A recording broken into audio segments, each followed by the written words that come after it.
Baiklah, Assalamualaikum warahmatullahi wabarakatuh. Kami dari kelompok 1 yang beranggotakan Selasa Dilatisi, Bima Wulandari, dan saya Putri Harmanto. Kami akan mempresentasikan hasil diskusi kelompok kami tentang long-term financing and introduction dan capital structure 1. Yang pertama kami mulai dari chapter 15 yang membahas tentang long-term financing.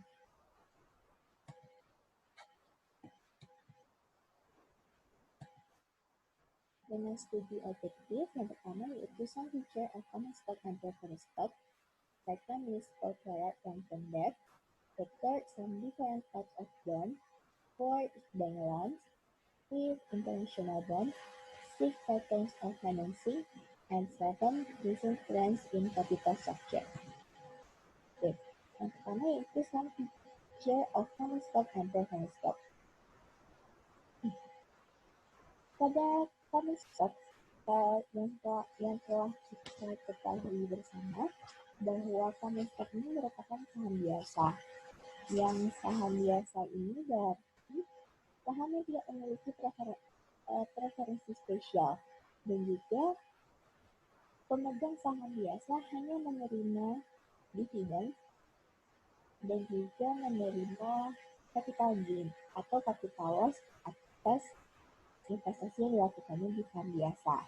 Nah, sementara untuk perusahaan, saham biasa ini hanya memberikan dampak kepada perusahaan, yaitu tidak harus, tapi mereka yaitu membagikan dividen kepada para pemegang saham. Dan juga hal ini juga tidak menyebabkan bangkrut, karena tidak ada kewajiban yang benar-benar mewajibkan suatu perusahaan untuk membayar dividen. Dan dividen tidak menjadi hak yang wajib diberikan oleh perusahaan kepada pemegang saham. Nah, saham biasa ini memiliki beberapa fitur. Yang pertama yaitu hak voting atau hak atas pemegang saham. Nah, pada hak atas pemegang saham ini, dalam melakukan voting pada annual meeting, mereka memiliki hak untuk memilih seorang direksi atau beberapa direksi yang akan memimpin perusahaan di tahun yang akan datang. Dan hak ini hanya dimiliki oleh pemegang saham biasa, tidak dimiliki oleh pemegang saham lainnya. Dan juga pemegang saham biasa ini memiliki dua tipe ketika hak mereka atas voting. Yang pertama ada yang kumulatif atau strike. Nah, kumulatif voting ini merupakan hak yang diberikan kepada pemegang saham yang mempertimbangkan suara dari pemegang mayoritas. Misal, terdapat 3 kursi yang nantinya akan menjadi direksi. Nah, setiap orang memiliki satu hak untuk memilih satu kursi. Sehingga setiap pemegang saham memiliki tiga hak suara untuk tiap kursi. Nah, misalnya saja, untuk di kursi yang ketiga, kursi ketiga ini anggap saya tidak memiliki, anggap saya seperti dua orang yang benar-benar sudah memiliki suara mayoritas dan mereka yakin mereka akan jadi direksi, sementara satu suara lagi atau beberapa suara lagi merupakan suara minoritas. Nah, mereka ketika minoritas ini bergabung untuk memilih seseorang di kursi yang ketiga, yaitu juga dari kaum minoritas, dengan semua hak votingnya mereka dapat memilih seseorang yang dari minoritas tersebut untuk menjadi direksi. Jadi tidak hanya orang-orang yang memiliki nilai kepemilikan perusahaan yang lebih besar yang bisa didireksi. Hal ini berbeda jauh dengan strike voting. Strike voting itu misalnya seseorang memiliki persentase saham 40% dan yang lainnya memiliki persentase saham yang lebih kecil. Maka yang memiliki persentase saham yang lebih besar akan memiliki hak atau memiliki peluang yang lebih besar untuk menjadi direksi. Nah, kemudian yaitu voting yang dilakukan atau proxy voting. Nah, proxy voting ini misalnya Tidak semua orang bisa datang ke dalam annual meeting, sehingga mungkin saja pemegang saham ini memberikan hak suara mereka kepada orang-orang yang ada di sana dan mewakilkan suara mereka. Nah, kemudian ada saham dengan kelas tertentu. Saham dengan kelas tertentu ini memiliki beberapa sentimen negatif karena uh, saham yang karena hal ini menjadi saham yang diperjualbelikan itu memiliki misalnya dua kelas A dan kelas B. Kelas B memiliki nilai voting 40% lebih banyak ketimbang yang kelas A. Atau sehingga kelas B ini sebagai untuk saham-saham yang benar-benar tidak diperjualbelikan hanya untuk segelintir orang-orang yang bisa membeli ke dalam perusahaan. Hal ini menyebabkan orang-orang yang membeli saham A yang banyak itu belum tentu memiliki hak voting yang lebih besar karena kelas saham mereka berbeda. Dan kemudian terdapat hak lainnya, yaitu ada bagian proporsional dalam dividen yang diumumkan. Nah, hal ini berarti setiap pemegang saham itu memiliki hak yang sama atas dividen. Misalnya untuk satu lantai saham yang memiliki dividen yaitu Rp100, maka untuk setiap pemegang kelipatan satu saham mereka akan mendapatkan kelipatan Rp100 per dividen per saham, memperoleh dividen kelipatan Rp100 per saham yang mereka miliki. Kemudian pembagian aset yang proporsional atas sisa aset hasil likuidasi. Ketika suatu perusahaan pada akhirnya harus menuju bangkrut dan semua aset mereka dijual, setelah aset mereka dijual, kemudian aset mereka digunakan untuk membayar kreditor, kemudian membayar dividen para pemegang saham preference, kemudian pada akhirnya dengan sisa aset yang tersisa, hal ini harus dibagi sama banyak kepada seluruh pemegang saham dan tergantung dengan porsi kepemilikan saham yang mereka miliki. Yang kemudian itu ada hak preemptive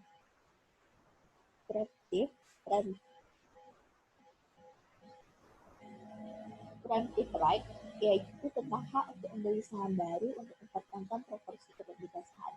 Misalnya sebuah perusahaan yang punya isu atau menerbitkan saham baru, sehingga adanya hak preemptif yang dimiliki oleh pemegang saham. Misalnya untuk mempertahankan porsi kepemilikan mereka yang 49%, mereka akan membeli lagi saham yang baru agar mereka dapat mempertahankan proporsi saham mereka. Nah, kemudian itu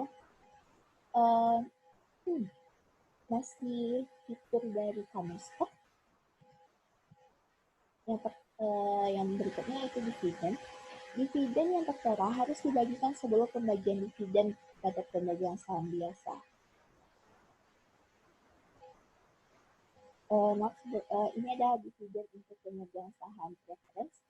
Untuk pemegang saham preference, dividen yang mereka miliki itu harus dibagikan sebelum dividen kepada pemegang saham biasa.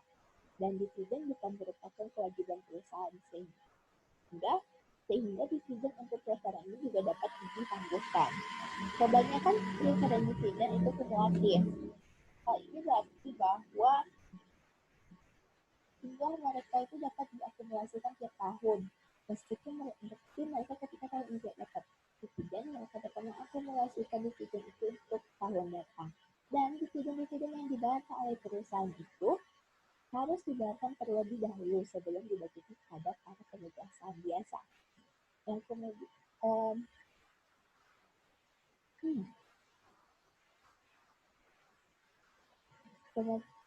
kemudian yang berikutnya itu pemegang saham preference tidak memiliki hak voting. Hal ini menjadi pilihan kepada pemegang saham preference. Ketika mereka memilih saham preference, berarti mereka memiliki hak untuk mendapatkan dividen, bahkan dapat mengkumulatifkan dividen mereka, namun mereka tidak memiliki hak first voting seperti yang dimiliki oleh pemegang saham biasa. Yang berikutnya ada corporate long-term debt. Sebelum kita membahas antara perbedaan debt dengan equity, kita juga harus tahu bahwa perusahaan itu memiliki dua tipe sekuritas yang dikeluarkan, yaitu equity security dan debt security. Mereka bisa memilih untuk memperbanyak ekuitas mereka, yaitu dengan saham, ataupun memperbanyak debt, yaitu meminjam lebih banyak kepada kreditur. Namun juga mereka harus tahu bahwa kedua hal ini memiliki positif dan negatif. Jika perusahaan memanfaatkan menyangkut pada ekuitas, berarti apa saja yang menjadi tabungan mereka. Sementara jika perusahaan memperbanyak utang kepada pihak ketiga, maka apa saja yang harus menjadi kewajiban mereka, yaitu seperti membayar bunga. Nah, debt tidak memiliki kepentingan kepemilikan, berarti orang-orang kreditor tidak memiliki ownership interest dalam perusahaan. Sementara ekuitas, bagi pemegang ekuitas, misalnya yaitu pemegang saham, mereka memiliki ownership interest, dan bahkan mereka juga memiliki voting power atau kekuatan atas voting, sehingga mereka bisa memilih direksi seperti yang disebutkan sebelumnya. Kemudian kreditor tidak memiliki hak voting. Nah, pemilik saham biasa bisa voting untuk berdiktator atau isu lain. Jika ada isu-isu yang terkait dengan perusahaan dan ini harus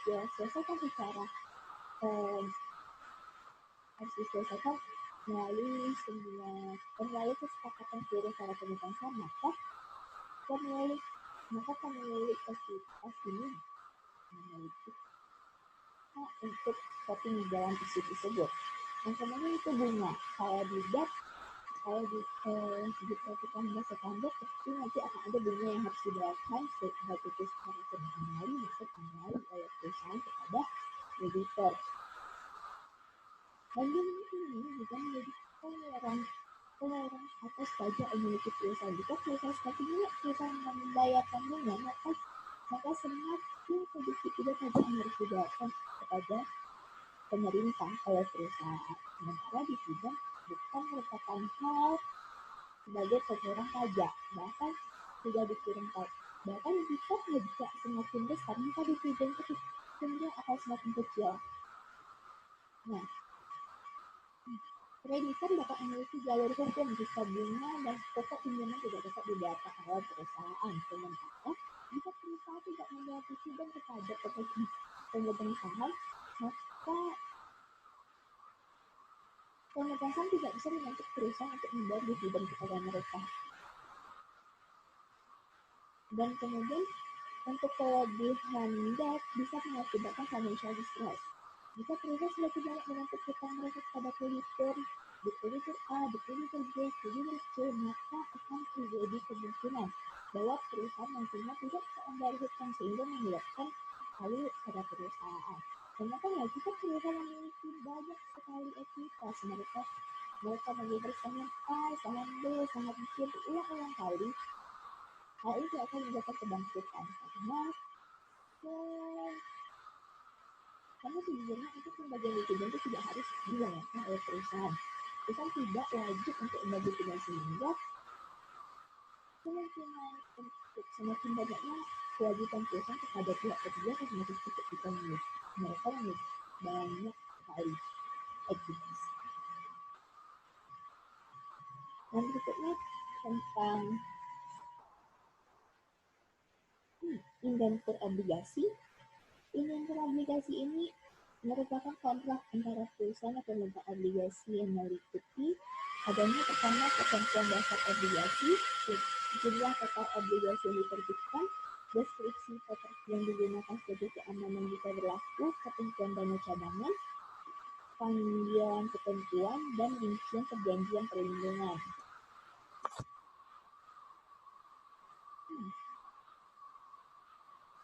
Kemudian bonds ini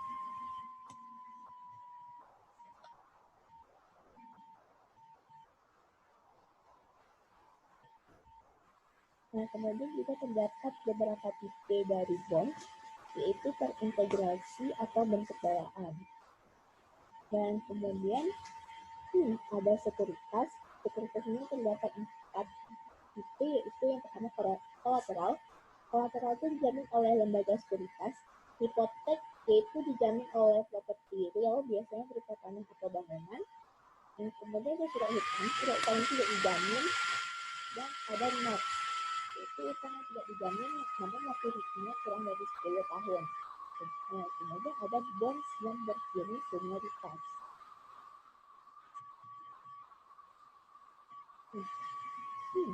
Untuk dari kayak deals yang dimiliki oleh perusahaan, yaitu kuponnya tergantung pada risiko karakter dari obligasi ketika diterbitkan. Debentur merupakan debt yang dijamin sehingga kurang berisiko karena pendekatan dari sekuritas kuponnya digunakan untuk membayar. Nah, yang ketiga itu subordinate debentur, yaitu akan dilihatkan setelah senior debt. Obligasi tanpa simpan dananya merupakan dana yang diendapkan, yaitu perusahaan harus datang dengan uang pinjaman besar pada saat jatuh tempo untuk pensiun. Dan ini lebih berisiko daripada pensiun hutang sistematis melalui waktu.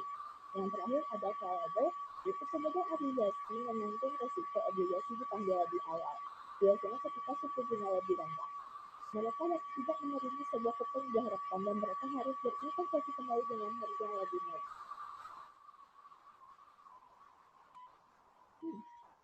Yang kemudian ada terdapat zero coupon bonds, yaitu jika kupon bonds tidak melakukan pembayaran bunga bersalah sehingga tingkat kuponnya 0%. Seluruh hasil nilai ketika berasal dari perbedaan antara harga beli dengan nilai par. Tidak dapat menjual lebih dari nilai nominal karena ini merupakan zero coupon bond. Kadang-kadang disebut obligasi diskon besar atau obligasi diskon penerbitan asli atau OID. Yang terakhir ada contohnya itu treasury bills atau principal early treasury state.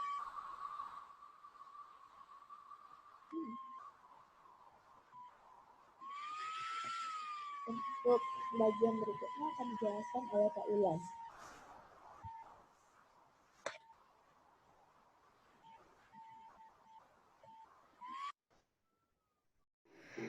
Baiklah, saya akan melanjutkan penjelasan dari rekan saya. Di sini saya akan membahas tentang some different type of bonds. Nah, di sini yang pertama ada floating rate bonds. Obligasi konvensional yang telah dibahas dalam bab ini memiliki kewajiban tetap karena tingkat persentase kupon tetap dari nilai par dan pokok ditetapkan sama dengan nilai nominal. Nah, tingkat kupon mengambang tergantung pada beberapa nilai indeks. Contoh, suku bunga yang disesuaikan dari treasuries yang terkait dengan inflasi. Ada sedikit risiko harga dengan obligasi tingkat bunga yang mengambang, jadi kecil kemungkinannya untuk berbeda secara substansial dari hasil hingga jatuh tempo. Nah, kupon juga mungkin memiliki tingkat yang memiliki batas dan tunduk pada minimum dan maksimum.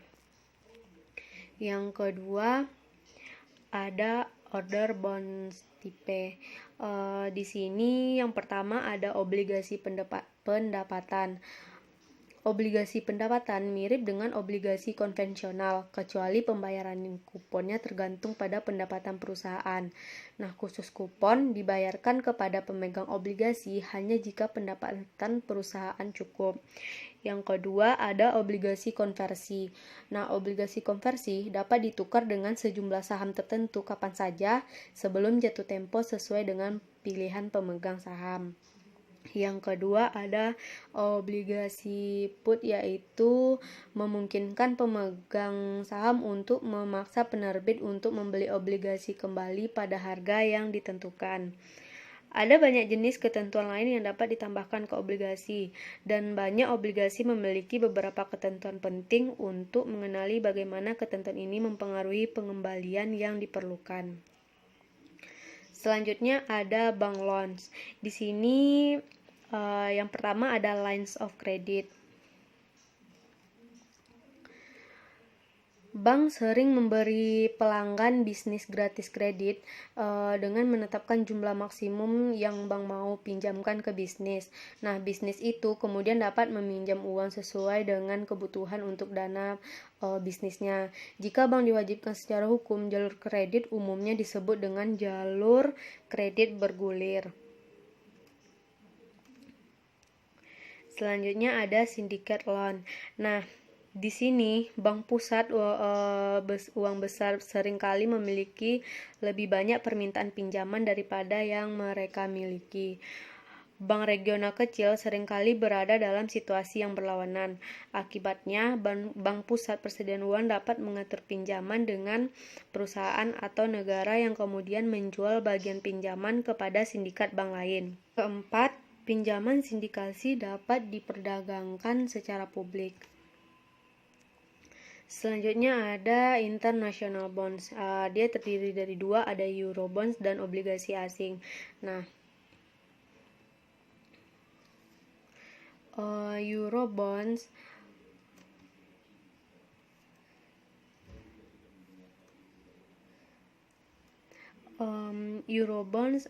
yaitu obligasi yang diterbitkan di banyak negara tetapi dalam mata uang tunggal, biasanya mata uang asal penerbit. Nah, atau obligasi berdominasi mata uang tertentu dan diterbitkan secara simultan di pasar obligasi di beberapa negara. Contoh, sebuah perusahaan Amerika dapat menerbitkan obligasi berdenominasi dolar di sejumlah negara asing. Nah, obligasi semacam itu telah menjadi cara penting untuk meningkatkan modal bagi banyak perusahaan dan pemerintah internasional. Eurobonds dikeluarkan di luar batasan yang berlaku untuk penawaran domestik dan disindikasi dan diperdagangkan sebagian besar. Namun, perdagangan dapat dan memang terjadi di mana saja. Di sana adalah ada pembeli dan penjual. Nah, yang kedua ada obligasi asing, yaitu obligasi yang diterbitkan di pasar modal negara lain oleh peminjam asing. Misalnya perusahaan Kanada mungkin menerbitkan obligasinya di Jepang. Seringkali negara tempat obligasi ini diterbitkan akan menarik perbedaan antara mereka dan obligasi yang diterbitkan oleh emiten domestik, termasuk undang-undang perpajakan yang berbeda. Nah, obligasi asing sering dijuluki untuk negara tempat penerbitnya. Contoh, ada Yankee obligasi itu di Amerika Serikat, ada obligasi samurai di Jepang, ada obligasi Rembrandt di Nederland, ada dan lain-lain. Selanjutnya akan dilanjutkan oleh rekan saya, Kak Salsa. Baiklah, saya akan melanjutkan materi tentang patterns of financing. Seperti yang telah kita pelajari di materi sebelumnya, perusahaan ingin mengeluarkan dana untuk proyek modal dengan NPV yang positif. Namun, bagaimana perusahaan ini dapat memperoleh uang tunai untuk mendanai investasi dalam proyek-proyek NPV yang positif? Yang pertama, perusahaan yang menghasilkan kas positif secara internal dapat menggunakan aliran itu untuk investasi. Dan yang kedua, dapat mendanai pengeluaran modal NPV positif melalui pembiayaan eksternal, yaitu dengan menerbitkan utang dan ekuitas. Pada gambar ini dijelaskan hubungan antara investasi dan pembiayaan. Sisi kiri gambar itu menunjukkan bahwa arus kas dapat mendanai pengeluaran modal dan investasi dalam modal kerja bersih. Seperti dalam gambar ini, perusahaan di Amerika Serikat ini secara historis menggunakan sekitar 80% arus kas untuk capital expenditures atau belanja modal dan sekitar 20% untuk investasi dalam modal kerja bersih. Selain itu, di sisi kanan gambar itu menunjukkan dua sumber arus kas, yaitu pembiayaan internal atau internal cash flow dan external cash flow. Penggunaan arus kas melebihi pembiayaan internal, dengan demikian saham dan obligasi harus dikeluarkan untuk mengisi defisit keuangan. Selanjutnya, yaitu pada gambar ini, itu dijelaskan bahwa total pembiayaan untuk bisnis di Amerika Serikat menjadi pembiayaan internal, pembiayaan melalui ekuitas baru, dan pembiayaan melalui utang. Pembiayaan new equity and new debt ini itu termasuk dalam external financing. Pada gambar ini itu grafik dari tahun 1995 hingga 2012. Pada 1995, misalnya pembiayaan internal di Amerika Serikat sekitar 73% dari total. utang itu di atas 25% dari total dan ekuitas itu agak sedikit negatif. Perhatikan bahwa pada tahun ini seperti pada tahun-tahun sebelumnya ketika sumber dana harus menambah 100%.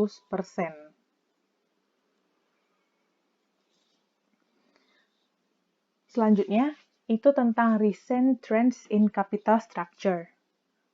Nah, pada recent trends in capital structure ini, kita akan membahas tentang rasio utang terhadap ekuitas dari berbagai negara Asia untuk tahun 2011 dan 2012.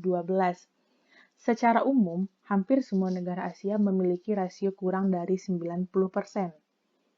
Jauh lebih rendah daripada rasio rata-rata untuk kawasan Euro dan Amerika Serikat. Rasio to equity pada tahun 2011 dan 2012. Untuk sebagian besar negara-negara Asia dengan pengecualian India, Vietnam, dan Singapura yang lebih rendah daripada taraf sedang selama 2002 hingga 2007, yang mencerminkan bahwa deleveraging sebagian besar perusahaan setelah krisis keuangan global pada tahun 2008. Selanjutnya kita akan masuk ke chapter 16, yaitu tentang capital structure. Pada chapter ini, itu terdapat beberapa study objektif. Yang pertama ada the capital structure question and the pie theory. Yang kedua, maximizing firm value versus maximizing stockholder interest. Yang ketiga, financial leverage and firm value and example. Yang keempat ada Modigliani and Miller, proposition 2, no taxes. Dan yang terakhir, yang kelima, yaitu tentang taxes.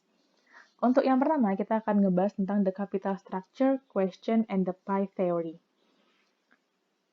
Sebelum masuk pada pie theory, sebelumnya kita bertanya-tanya, bagaimana seharusnya suatu perusahaan memilih rasio ekuitas hutangnya? Pada chapter ini, kita menyebut pendekatan ini dengan pernyataan struktur modal model pie. Namun, jika Anda bertanya-tanya mengapa memilih nama pie theory, coba lihat gambar yang ada di samping ini. Pie yang dimaksud ialah jumlah klaim keuangan dari kedalaman dan ekuitas perusahaan dalam kasus ini. Kami tentukan nilai perusahaan menjadi jumlah tersebut. Maka, nilai perusahaan V ialah V sama dengan B plus S, di mana B adalah nilai pasar utang dan S adalah nilai pasar ekuitas. Jika tujuan manajemen perusahaan ialah untuk membuat perusahaan menjadi keliru, mungkin perusahaan harus memilih rasio ekuitas hutang yang membuat pie total nilai sebesar mungkin. Pada pie ini kita bisa lihat bahwa yang di sebelah kiri itu value of firm-nya dengan stocks atau sahamnya itu 40% dan bonds atau obligasinya 60%. Dan yang sebelah kanannya itu dibalik, di mana value of firm itu sahamnya yang 60% dan bonds-nya yang 40%. Maka dari kedua pie theory ini, kita bisa membuat dua pertanyaan penting yang dapat kita jawab pada materi selanjutnya. Itu yang pertama, ada mengapa stockholders di perusahaan peduli tentang memaksimalkan nilai seluruh perusahaan. Dan yang kedua, apakah rasio utang ke ekuitas memaksimalkan kepentingan shareholders? Bagaimana? Nah, kita akan lanjut ke materi yang selanjutnya, yaitu tentang maximizing firm value versus maximizing stockholder interest. Contoh berikut itu mengilustrasikan bahwa struktur modal yang memaksimalkan nilai perusahaan ialah yang harus dipilih oleh manajer keuangan untuk pemegang saham, sehingga tidak ada hal yang bertentangan dengan tujuan perusahaan. Kita ilustrasikan JJ, sebuah perusahaan Sprint ialah memiliki nilai pasarnya itu $1.000. Perusahaan saat ini tidak memiliki hutang, namun JJ mempunyai 100 saham Sprint yang dijual dengan harga $10. Tabel kiri itu mengilustrasikan 3 kemungkinan pendapatan selain dari kasus tanpa utang yang asli. Perhatikan bahwa dalam skenario 2, nilai perusahaan tidak berubah menjadi $1.000. Dalam skenario 1, nilai perusahaan naik ke 1.250, lalu turun $250 dan menjadi $750 dalam skenario 3. Tabel di kanan itu pembayaran bersih kepada para pemegang saham dalam skenario ini. Kami melihat bahwa jika nilai perusahaan tetap sama, pemegang saham akan mengalami kerugian modal yang persis mengimbangi dividen tambahan. Nah, dalam skenario 1, kita balik lagi, dalam skenario 1, itu nilai perusahaan naik menjadi $1.250 dan pemegang saham menghasilkan $250. Dengan kata lain, restrukturasi memiliki NPV $250 dalam skenario ini. NPV dalam skenario 3 ialah $250. Pengamatan utama untuk membuat di sini ialah bahwa perubahan nilai perusahaan ialah sama dengan efek bersih pada pemegang saham. Manajer keuangan dapat mencoba menemukan struktur modal yang memaksimalkan nilai perusahaan. Dengan kata lain, aturan MPV menerapkan keputusan struktur modal dan perubahan nilai keseluruhan perusahaan ialah NPV dari restrukturasi.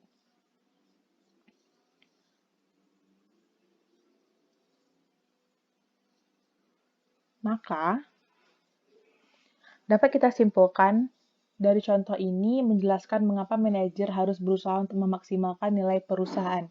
Manajer harus memilih struktur modal yang mereka yakini akan memiliki nilai perusahaan yang tertinggi karena struktur modal ini akan paling bermanfaat bagi pemegang saham perusahaan.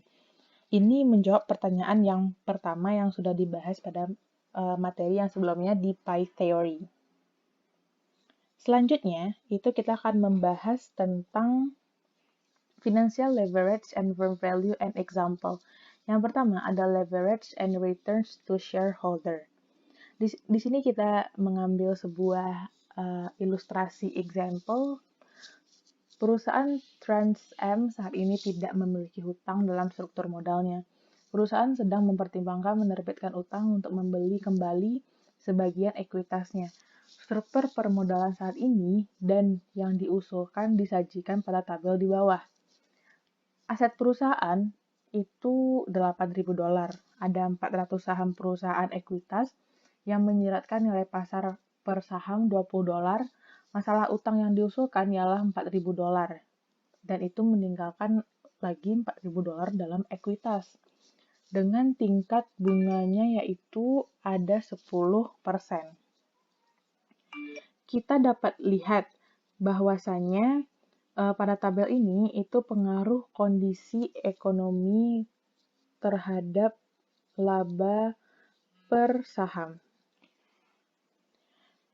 Itu ditunjukkan bahwa pertimbangan pertama kolom tengah di mana penghasilan diharapkan menjadi $1.200 karena aset ialah $8.000.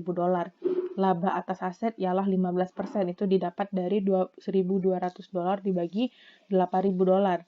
Aset setara ekuitas untuk perusahaan semua ekuitas ini juga 15%.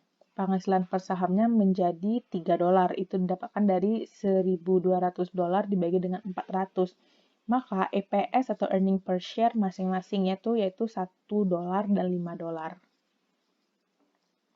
Selanjutnya, itu dari tabel yang sudah dibahas sebelum ini, itu kita bisa lihat bahwasannya kita bisa mempertimbangkan dari EPS dan earnings before tax atau laba sebelum bunga, itu kita bisa menemukan adanya break-even point atau titik impas. Di mana titik impas di sini yaitu dengan EPS-nya itu 2 dan EB-nya yaitu $800. Jika EPS-nya di bawah 2, itu bisa dikatakan disadvantage to debt. Dan jika EPS-nya di atas 2, itu bisa dikatakan advantage to debt, berarti terdapat keuntungan. Sedangkan jika EB-nya itu mengarah ke arah kanan, berarti itu no debt. Sedangkan mengarah ke arah kiri berarti debt. Selanjutnya, itu tentang the choice between debt and equity. Modigliani and Miller, MM atau M&M, memiliki argumen yang meyakinkan bahwa perusahaan tidak dapat mengubah nilai total dari sekuritas yang beredar dengan mengubah proporsi struktur modalnya. Kami menyatakan kembali proporsi sebagai berikut. Proposisi MM1 atau tidak ada pajak, nilai perusahaan yang diungkit adalah sama dengan nilai perusahaan yang tidak bertingkat.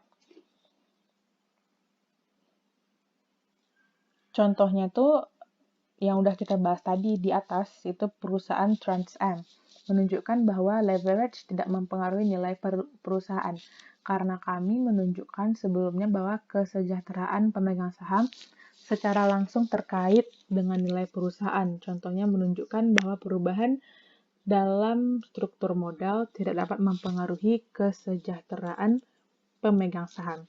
Ini adalah salah satu hasil terpenting dalam semua keuangan perusahaan. Bahkan umumnya dianggap sebagai titik awal keuangan manajerial yang modern.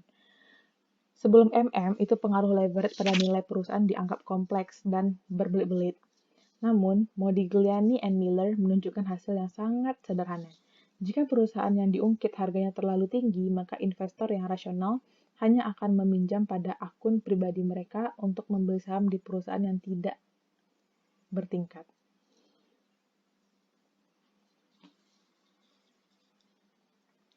Lalu, untuk materi yang selanjutnya akan dilanjutkan oleh rekan saya.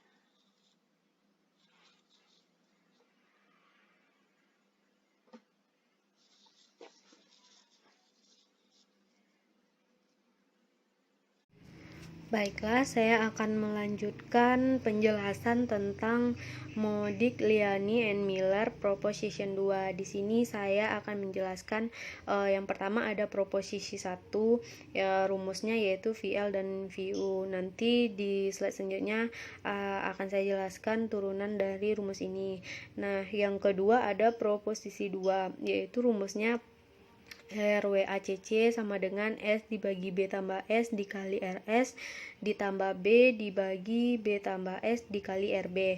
Nah, di sini RB itu yaitu tingkat bunga atau biaya hutang, yang kedua RS yaitu return on levered equity atau biaya ekuitas, RWACC yaitu biaya rata-rata tertimbang modal perusahaan, B yaitu nilai hutang, sedangkan S yaitu nilai ekuitas yang diungkit. Nah, untuk proposition 1, rumusnya yaitu VL sama dengan VU. Ini turunan rumusnya. Yang pertama, pemegang saham di perusahaan yang diungkit, dia menerima EBIT, R, BB, nah, dan menerima obligasi. Dengan demikian, total arus kas ke semua pemegang saham yaitu ditambahkan EBIT RBB ditambah RBB. Menjadi nilai sekarang dari arus kas ini adalah penjumlahan yang total arus kas ini itu disebut dengan itu sama dengan VL. Nah, EBIT RBB ditambah RBB sama dengan EBIT. Nah, nilai sekarang dari arus kas ini adalah VU. Jadi VL sama dengan VU. Selanjutnya ada proposition 2.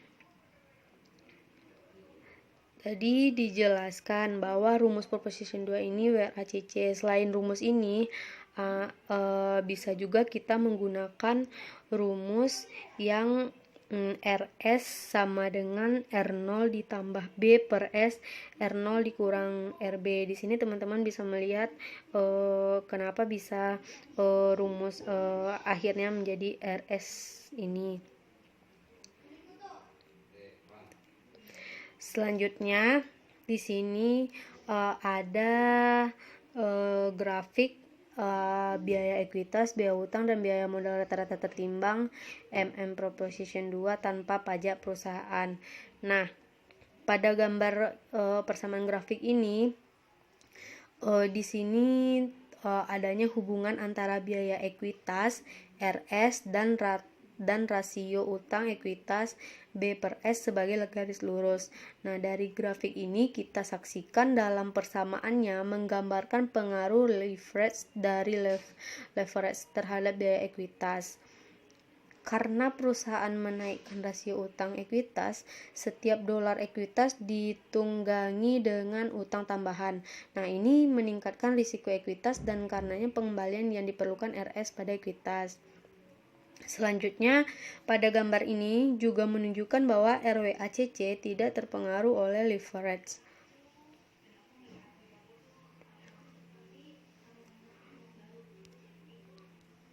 Selanjutnya yaitu interpretasi MM. Nah, hasil Modigliani ini menunjukkan bahwa manajer tidak dapat mengubah nilai perusahaan dengan mengemas kembali sekuritas perusahaan. MM berpendapat bahwa biaya modal keseluruhan perusahaan tidak dapat dikurangi karena utang diganti dengan ekuitas. Meskipun utang tampaknya lebih murah daripada ekuitas, alasan untuk ini adalah karena perusahaan menambah hutang. Ekuitas yang tersisa menjadi lebih berisiko. Selanjutnya akan dijelaskan oleh rekan saya, Cia. Saya akan mencoba untuk melanjutkan presentasi dari Kak Iwan. Oke, itu tentang teks. Bagaimana cash flow yang didapatkan oleh investor di dalam dua jenis capital structure. Pada pembahasan sebelumnya itu sudah dibahas bahwa semua hal yang berkaitan dengan perusahaan itu dianggap untuk tidak ada pajak, berarti tidak ada pajak individu. Namun ada kenyataannya di sini ada pajak. Kita juga membayar pajak, semua orang berpajak, perusahaan-perusahaan juga membayar pajak. Sehingga hal ini dipengaruhi kepada bagaimana capital structure ini dibentuk oleh perusahaan dalam rangka untuk mengurangi pembayaran pajak. Karena semua orang mungkin lebih suka untuk membayar pajak yang lebih sedikit. Karena kita sangat tidak mungkin untuk diambil pajak. Nah, pada perusahaan itu ekuitas itu dia semua equity dengan akun sebelah kanan mereka hanya diisi dengan shares. Semua diisi dengan semua kepemilikan baik itu kepemilikan lahan biasa, saham preference, maupun ataupun kepemilikan owner. Nah, pada perusahaan itu ekuitas, maka G menamakan referensi yaitu berupa teks. Nah, G ini juga memiliki opsi yang besar karena seperti yang kita tahu, kita terlebih dahulu membayar pajak ketimbang kita memberikan dividen kepada pemegang saham. Dan di sisi lain, jika sebuah perusahaan itu memiliki beragam capital structure, mereka juga punya shares, mereka juga punya debt, dengan menyebabkan proporsi itu lebih kecil lagi. Karena ketika kita membayar interest kepada pemegang bond atau obligasi ataupun kita lend pinjaman kita kepada pinjaman kita kepada kreditor, maka ini akan berpengaruh pada pengurangan pajak sehingga dapat kita lihat pada jadwal yang kedua itu pajak yang didapatkan lebih sedikit kepada pemerintah. Sehingga dapat disimpulkan bahwa perusahaan yang memiliki hutang membayar pajak yang lebih sedikit daripada perusahaan yang full ekuitas.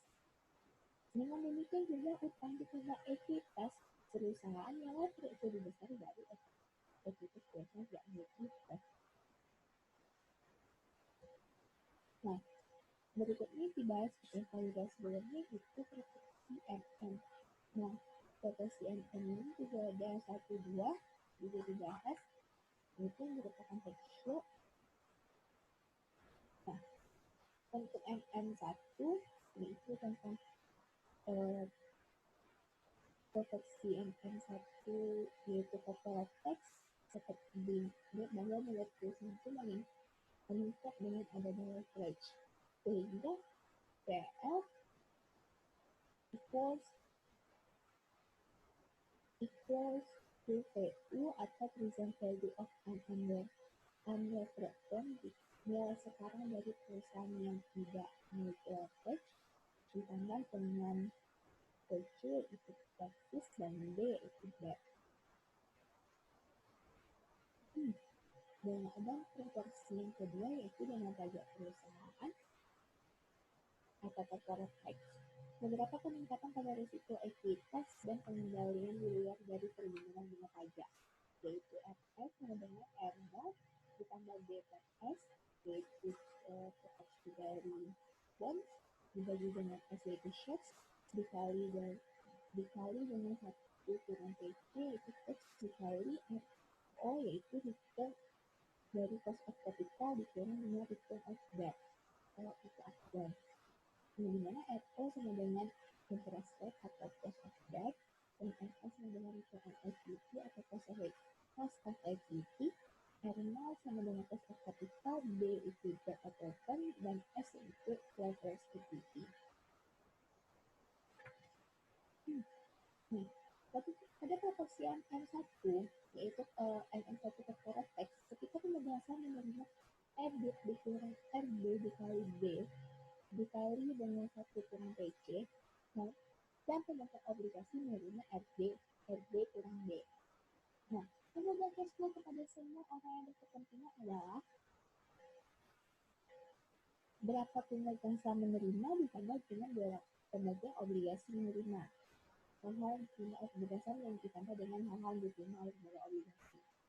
Nah, sehingga jika nilai sekarang dari cash flow adalah PL, hal ini menyebabkan nilai PL itu PU ditambah PC kali B.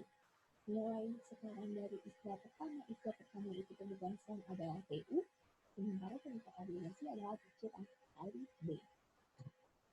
Kemudian ada proporsi M2 corporate tax dimulai dengan proporsi 1 yaitu PL sama dengan PU tambah PC kali B.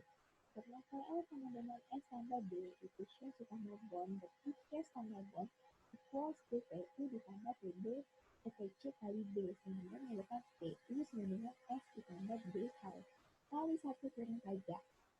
Dan cash flow kedua sisi ini harus seimbang, sehingga S kali RS ditambah B kali RB sama dengan PU kali R0 ditambah PC kali B kali RB. Sehingga hal ini mendapatkan FS atau cost of equity equals to cost of capital ditambah bond per share dikali 1 kurang tax dikali cost of capital kurang cost of bond. Sehingga efek dari financial leverage kepada cost of debt dan equity serta capital adalah dapat dilihat pada gambar.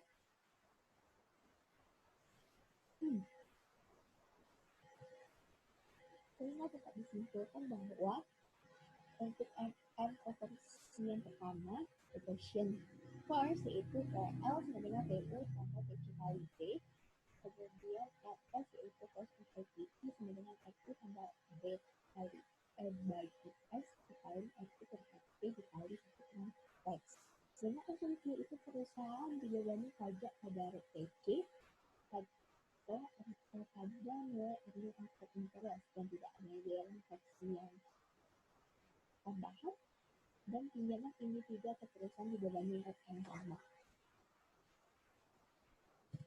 Sehingga setelah presentasi kami yang masih ada kesalahan